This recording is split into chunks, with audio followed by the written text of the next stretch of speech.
Ce parcours s'adresse avant tout au personnel soignant, aux patients qui sont confrontés au sondage urinaire intermittent, et il nous paraissait important, intéressant de rencontrer et d'aller sur le terrain et d'aller à la rencontre de l'ensemble de ces personnes. C'est un parcours qui est dispensé autour donc du sondage qu'on appelle le sondage urinaire intermittent, mais qui consiste à vidanger sa vessie plusieurs fois par jour lorsqu'il y a un trouble, donc mictionnel comme on dit. C'est une population très large et je pense qu'on en parle très très peu parce que c'est du tabou, c'est de l'intimité, c'est des choses qui ne sont pas... on n'entend pas parler à la télé, par exemple, alors que finalement, ça touche beaucoup de monde et souvent on passe à côté de certaines personnes qui se sondent et on ne le sait pas. Donc l'apprentissage doit être bien fait dès le départ pour qu'on passe sur de bonnes bases et que ultérieurement l'évolution de la vie se passe correctement. Le premier rôle de l'infirmière à domicile, c'est vraiment le premier moment, le premier jour.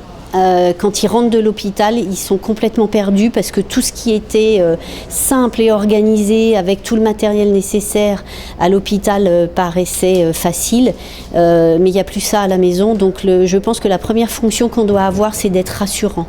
Le premier atelier est un atelier de réalité virtuelle. Actuellement, il n'existe aucun autre atelier qui fait un tel parallèle entre le sondage urinaire et justement l'atelier qu'on propose aux patients ou au personnel soignant. Ce que nous souhaitons faire passer comme message lors de cet atelier, c'est ce que la peur, l'angoisse que peut ressentir le patient lorsque pour la première fois on va lui dire voilà, vous allez devoir vous auto-sonder. Le fait de se mettre à la place du patient le temps d'une réalité virtuelle, on a vraiment l'impression qu'il y a une prise de conscience qui se fait et que l'infirmière se met à la place du patient pendant un moment donné. Le plus marquant pour ma part, ça va être la vidéo, la vidéo virtuelle. C'est assez fort. On ne se rend pas compte qu'une sonde peut créer ces sentiments aussi forts pour la personne.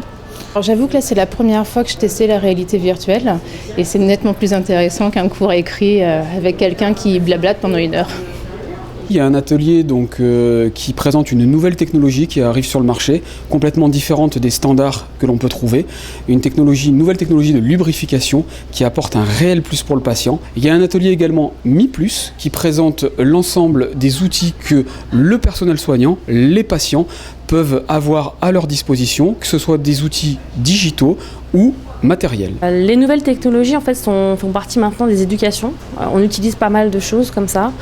La réalité virtuelle, les tablettes, les vidéos, des choses qui apportent aux patients la connaissance et puis aussi l'impact qu'on peut avoir dans la vraie vie, ce qu'on ne pouvait pas avant par des simples livres.